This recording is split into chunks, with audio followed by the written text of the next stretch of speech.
sa loob ng bahay ay may problema, katulad ng babaero ang asawa, huwag na huwag kang mag-confide sa opposite sex kung ikaw ay babae. Alam mo kung bakit? Lalaki ang sasabihan mo ng problema mo sa iyong asawa. Natural. Lalakas ang loob nun. Akala niya may gusto ka, kaya doon ka nagko-confide ng problema mo sa iyong asawa. Siyempre lalaki yan. Ang lalaki dahil marupok. Kaya nga ang asawa mo ng babae dahil marupok eh. Ang gamot diyan sa babaerong asawa, hindi pinagsasabi sa kapwa niya lalaki. Hindi ka doon magko-confide kasi marupok ang lalaki, matutokso din yan sa iyo.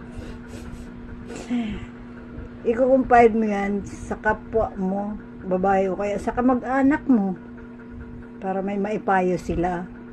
O kaya sarili mo, pag-aralan mo kung anong meron ang asawa mo. Pag hindi mo kinayang ayusin, ilabay ito suba.